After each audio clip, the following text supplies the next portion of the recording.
Today, our plan is to try to take the R1 up to some back roads that we know that lead to some horse farms that are really a nice photo place. We love to stop and see Mr. Ed. Sometimes Mr. Ed doesn't like to see us, though. Sometimes I get a little nervous. We scare the horses. Now, another thing that's cool up here, and I haven't done this yet, but there's a lot of private drives that the R1 is a little bit too loud. I'm not prone to do that with a loud bike. But one of the quieter bikes, the Ninja, the Black Ninja, would be a perfect choice. Maybe get a little closer to these horses. And the horses up here, I see them all the time. They seem very friendly. I call them the Mr. Red horses. So we are, of course, trying to take advantage of every possible riding day. The summer has gone on. It's been hot. We've had a lot of rain. We've had thunder showers. We've had a garden. It's unbelievable. Karen's garden's producing 6-8 pounds of vegetables every day. But the main thrust of the whole summer is we want to get more riding time. And the only realistic way I know to get enough riding time to suit me, I like to have between 3 and 4 hours of riding time every day. If I could, 7 days a week. Sometime it's 6. You never know. And I like to post up a video every day of what I'm doing here. But I like every day to be different than the day before. That's the key thing.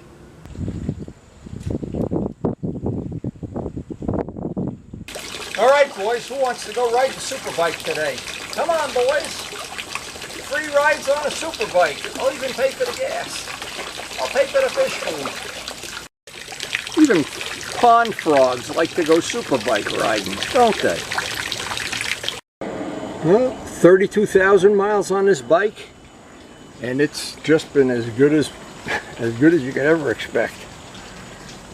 Now, I've been monitoring the wear on the rear because I have the Pirelli Angel ready to mount up here. Oh, I didn't want to get too cute with this, but because we do all that long riding at 30 miles each way, we usually wear the middle of the tire out before we wear the edge out, of course.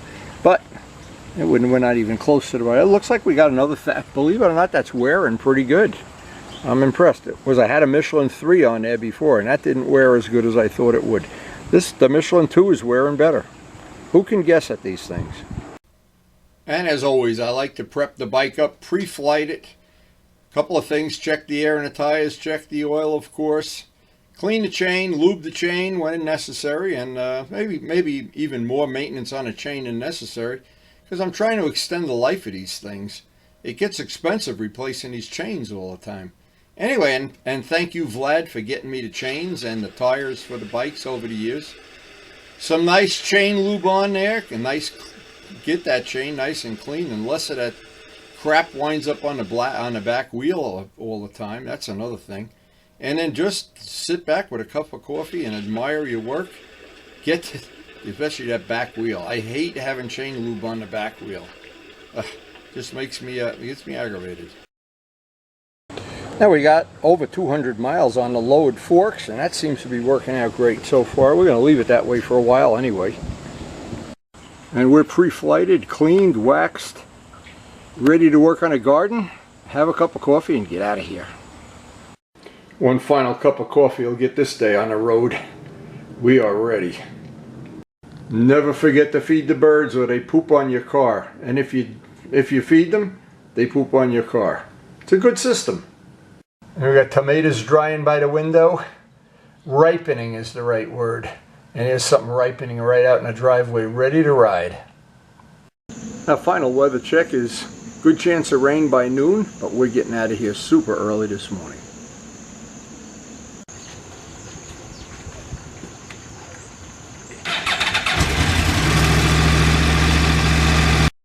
Oh, I love the look of polished titanium in the morning.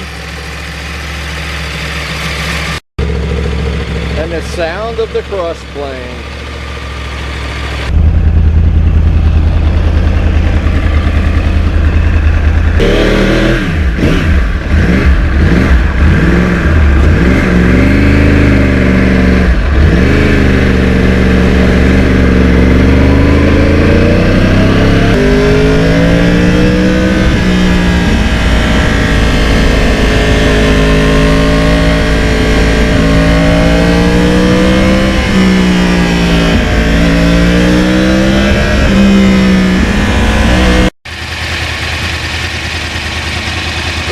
beautiful area of the country this is, just to go out for a nice relaxing ride.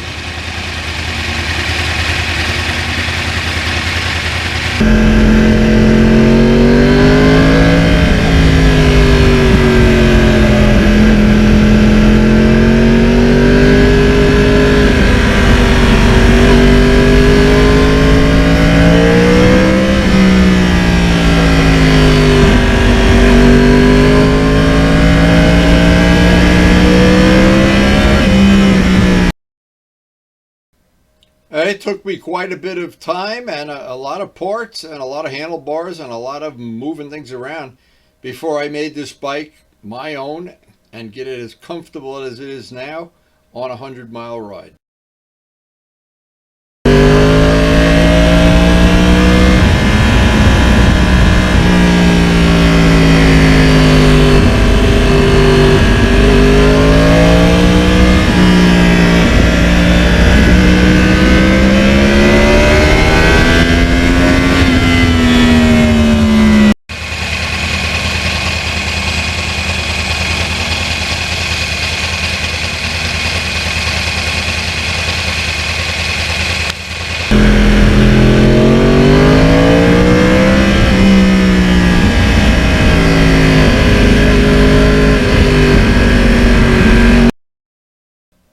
Now, even if I take the back roads, which are even longer than taking Route 80, what happens? It's still 30 miles plus to get to the area where I really like to start leaning on the bike. And that area to me is just the best place I've ever ridden on the whole planet.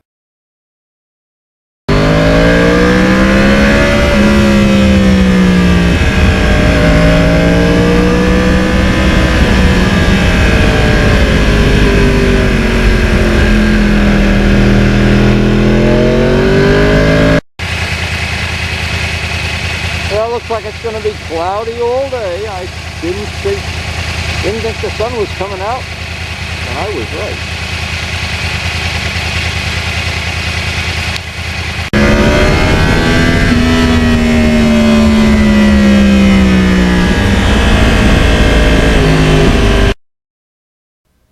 Now, I have to admit, I've been spoiled by having the MT-09, by being able to ride 100 miles, pull into the gas station and put 2 gallons of gas in the bike. The R1, got a lot more horsepower, but uses a lot more gas too.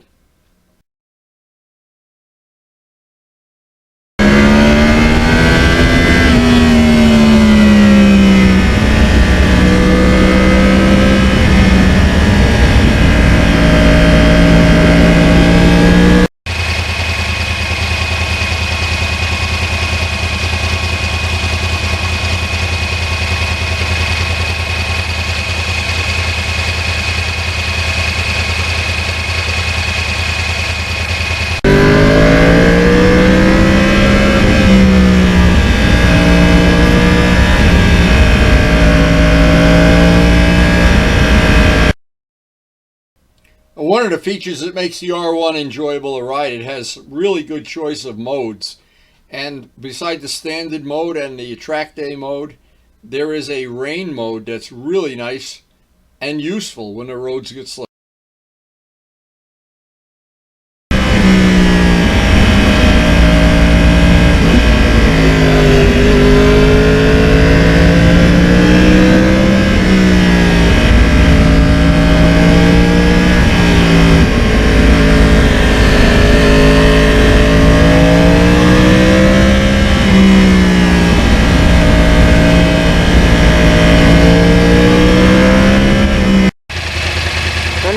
Too early to see the lilies open. Lily Lake here, they're just starting to open early in the morning. Still didn't even heat up yet.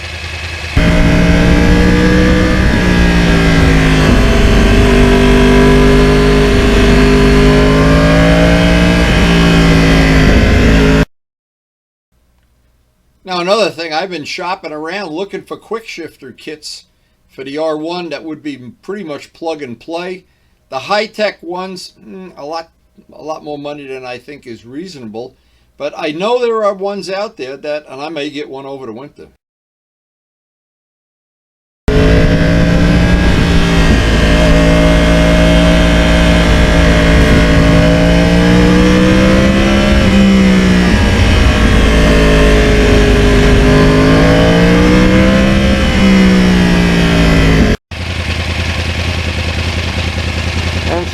cloudy. That sun is dying to come out.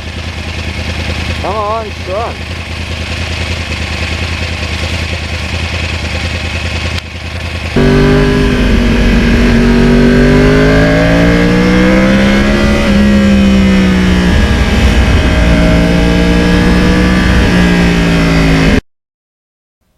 Now, one of the things that's really nice, and I know Yamaha works on this constantly, the MT-09 has it, the R1 has it, is that really nice spread of low-end torque, mid-range, and the engine is totally usable right off idle, in this case up to 13,700.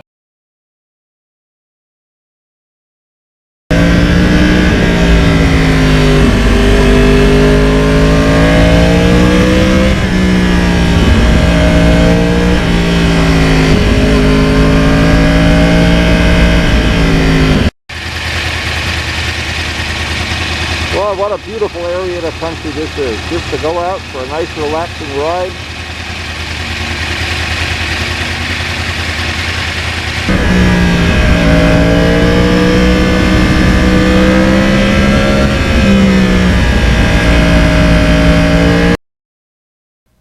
And one of the things I've had so many people comment on whenever I've been where there's a bunch of more motorcycles, they always look at this and go, did that bike come with those silver wheels? Well, no, really didn't come that way. Didn't come with that rear sprocket either.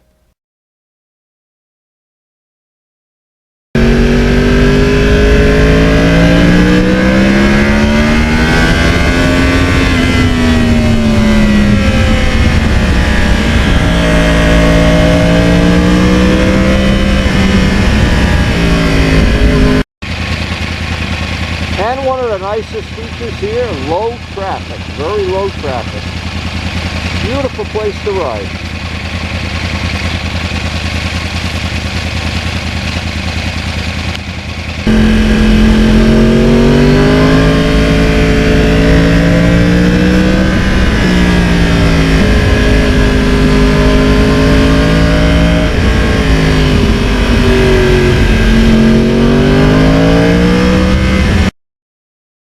Now, it's been many years since I added the Valentine radar detector to my daily riding routine, and I get very disappointed when I have to ride one of the bikes that doesn't have a radar mount.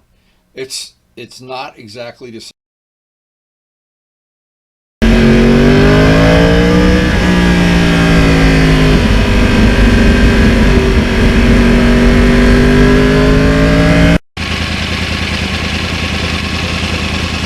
But there's the garage I want to have right there, right there.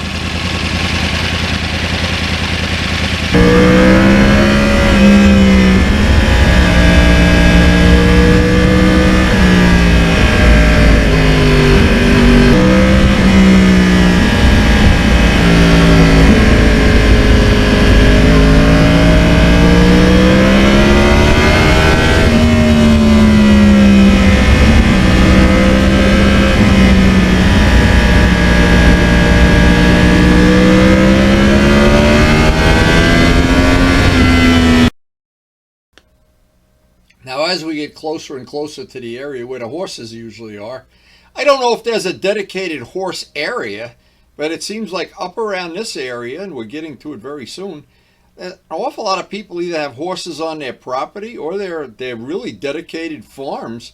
And some of these horses that you're going to see in a minute or so, they're on back roads where you almost never would see them. But they look like they've some big dollars in the barns and in the corrals and etc. I love these old stone walls, and some of them are hundreds of years old. That's old masonry there. They didn't make that with Home Depot brick. That's for sure.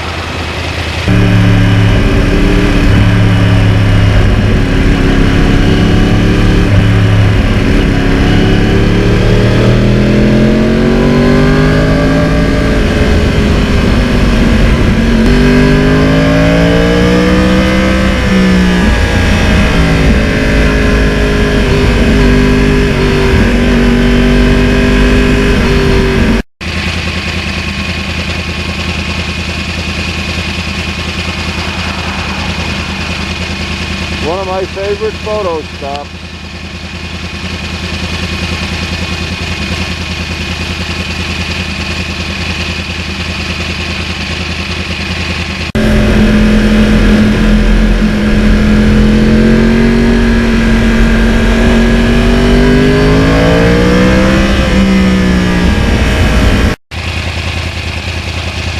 I got a friend back there. Is that my buddy?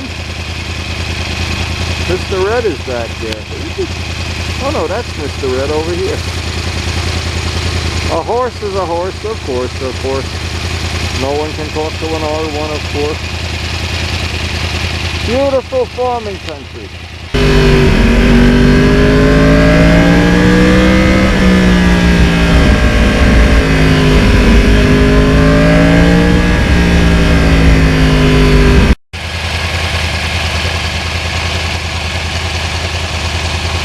Boy, I just love the torque on this engine. Just never get sick of it.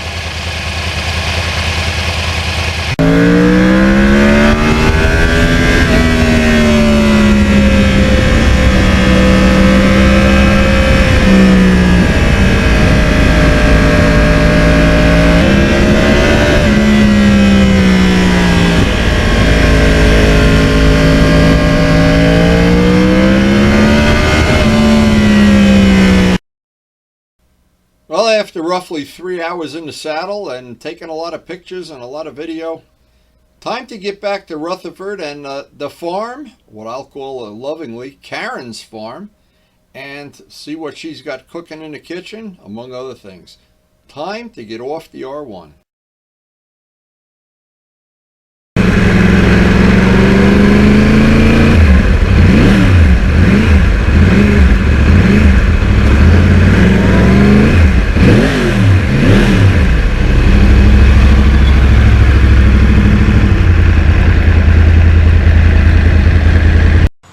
Well, you ready to go for errands? I am. I'm back. Oh, now the sun comes out. It's been cloudy for the whole ride. Oh my God. Yes, coffee, big coffee. Ah, that's the wife I love, big coffee. Anyway, we got a lot of errands to do. I'm back. The sun is shining. Hope you enjoyed sharing this ride, early morning ride, and it was a good one. And thanks so much for watching. So once again, the R1 delivered a great ride, and I never mind doing the maintenance and the cleanup and the polishing and everything else about it. And it's just part of my DNA to want to have things clean and organized, orderly. And I always say, it's a funny thing, you don't need to have the fastest bike in the world, but you can always have the cleanest one. I'm not sure I'm going to win that contest either. But anyway, we did have a good ride today, chasing the ponies around. There's some real racehorse. I'm afraid to go in some of these properties.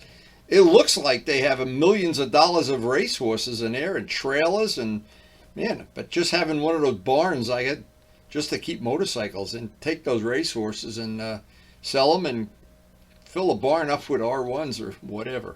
It could be fun. I don't know.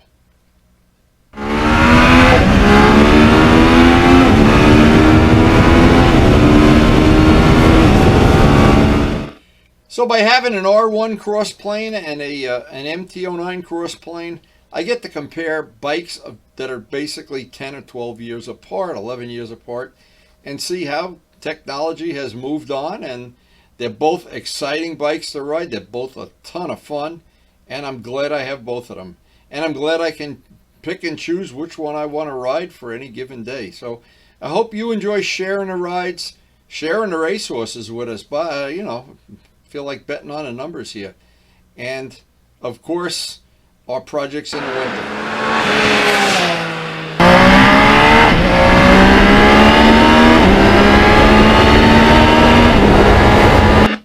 We post up something every day.